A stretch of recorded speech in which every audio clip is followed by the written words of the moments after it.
let us switch gears. There was another Ryan. D'Amico Ryan, of course, was hired as the new head coach of the Houston Texans. Delilah, we'll come to you to talk about this one a little bit. Now, again, I'm not. I want to tread lightly here because I want to be careful how I say this. But let's discuss. No, let's discuss this though. And again, this is your third black head coach you've hired now in 3 years. Gave him a 6-year contract.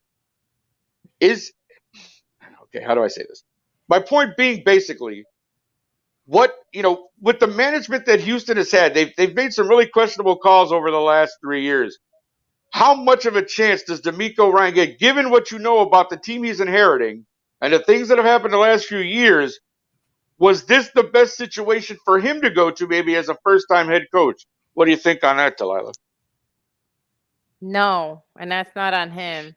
What I do find interesting is that they've continued with a defensive-minded coach, which I have nothing against, but it's interesting because Ed Lovey, who we know is defensive-minded head coach, they went to another defensive-minded head coach, but what he's walking into, it's a mess. Like, it's unfair because they actually have a lot of talented guys, but they're not cohesive. They're not put together. And they also don't give other pieces to help them. They don't have a quarterback. I'm sorry, that's not the guy. They don't have a quarterback.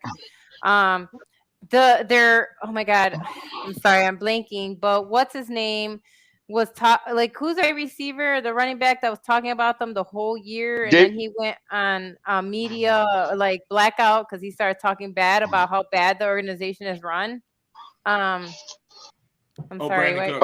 Yes, Brandon Cook. Thank you, Alex. Did you all follow his tweets? Because he was talking smack a lot because they're not helping him, and he's giving his career to this team. Like, he has put roots in that town. He's completely put himself out there for that team, and they're not giving him any help. They're not looking for other strong. Let's be honest. Does anyone know anybody on that team besides Brandon Cooks? Just in general. And I know I'm talking about just regular lay fans. I mean, I do. But I just said. I said. There wasn't nobody talking to you, Google. But you know what I mean, right? I mean about the passing NFL fans, and we know what that means. Guys that they know bring people to cheer, to root. You know what I mean? That's what I'm talking about. No one knows anybody in that team. They knew J.J. Watt, and he gave up on them. Think about that, okay? Same with If J.J. Watt gave his career to his hometown and said, "You guys are not doing the best of me," he left. So that's what I'm trying to say.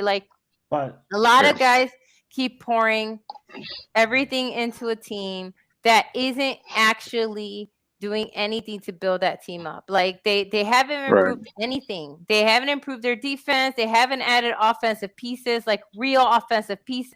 They haven't really, because of we know the Deshaun Watson situation that really imploded that organization because they hid a lot of stuff. It came out, right? We know they got sued too. People forget that they also got sued.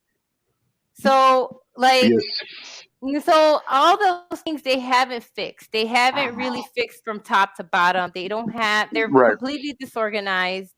And I feel so awful because D'Amico Ryan is going into, pardon my language, a shit show. He's walking into a shit show and into a shit sandwich situation. Literally, shit show, shit sandwich is what they're giving him. And unless they actually give him pieces, and it's unfortunate because I do think he has a strong, based on what he's done with the 49ers, we've seen what he can do as the defensive coordinator.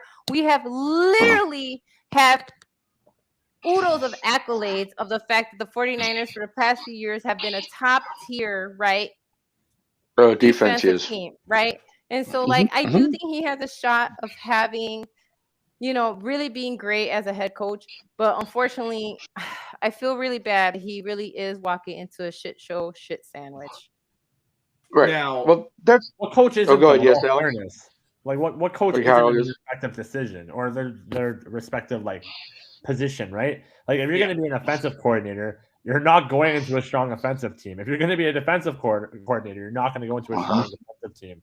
And like, not to like pick your points, Delilah, but there was a point where Houston had, Deshaun Watson, JJ Watt, and DeAndre Hopkins. Like they had, very comparatively, like a pretty good offense to a lot of other teams, right?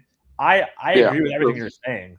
I think more so, though, in my opinion, it's got to be coach and management, in my opinion. Like more so the GM, in my opinion. But that's just what I would add to that. But I think it also goes to the Houston's owners.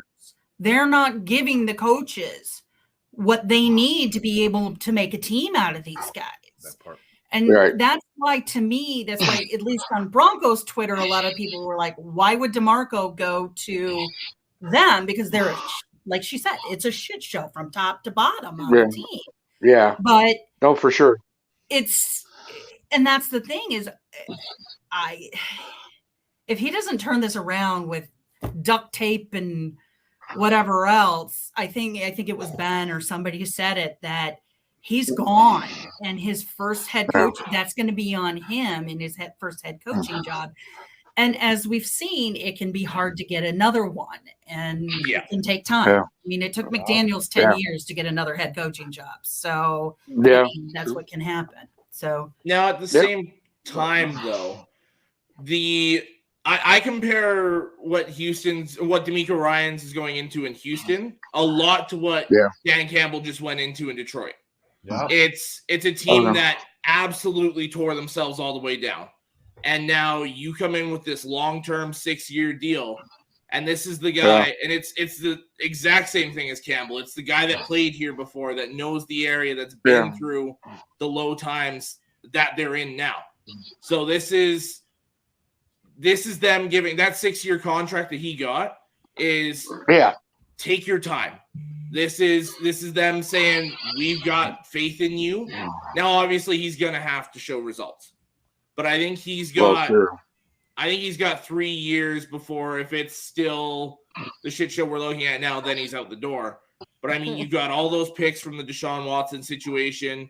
You've got another one of these players coaches that players are wanting to go play for, a guy that is arguably the best linebacker in the Houston Texans franchise history. Your choice of I think this is something where, as long as there's patience behind it, it will work.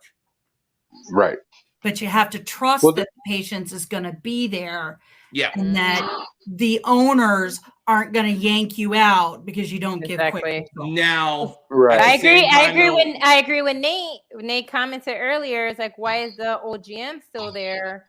Because that's and because when the GM got the job, it was at the beginning, knowing that they were going to tear it down. So now that he's fully torn it down, now he gets the chance to build it back up. Right. He'll get a year or two here, and if they're still not, he'll be the scapegoat. He'll be the scapegoat. This time he's the scapegoat, not the head coach. Because if you look at the head coach contracts here, Lovie Smith was a shorter deal. Right. I can't even remember off the top of my head who the head coach was before that, but it was a short-term deal. DeMeco Ryans got that 6-year deal. He's not the scapegoat this time. He's not the fall guy. Well, that's the thing, Handy. I wanted to come to you with this because, again, like you said, you had 2 coaches previous. It wasn't just about them being black, though, but you've hired now your 3rd minority coach in 3 years, and you've given this guy a 6-year deal.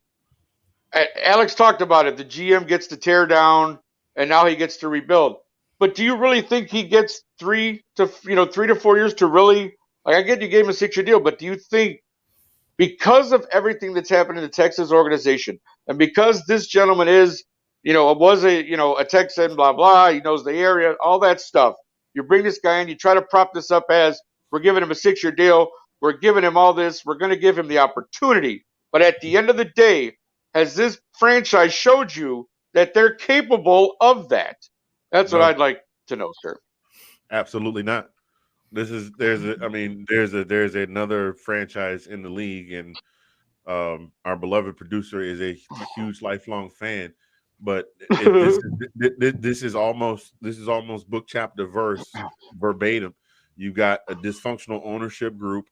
You've got a general manager who's making zero moves whatsoever, just collecting checks. And like you said, Alex said, this is probably going to be the GM's last go around too. What'll wind up happening is, we saw this about 3-4 years ago. Washington, they Bruce Allen gone, and then when Bruce Allen didn't work out, they got rid of the coach. When the failure to realize the thing they're failing to realize is the problem is at the top, and until the mentality changes at the top, then there will be no flow. Job I work, we have terms and conditions, and there's clauses in the terms and conditions, and they all flow down into the purchase orders. There will be no flow down unless there's some changes in the main terms and conditions that are up at the top of the food chain in Houston. Yeah. No, I actually 100% with that, because it does start at the top. Kind of Delilah and I can kind of, rejoice a little bit in that, we finally hired a football guy as a team president. Kevin Warren from the Big Ten came over to the Bears and is now our team president. That makes me so happy that we actually have a football guy as a president of our football team. So thank you, Chicago Bears. Anyways, I digress. Bears are not in the playoffs this year, hopefully next year. Thanks for watching. If you like that clip, be sure to check out the other great content from the Let's Talk Football community. And as always, please like, subscribe, and hit that notification bell so you'll be notified when more great content like this becomes available.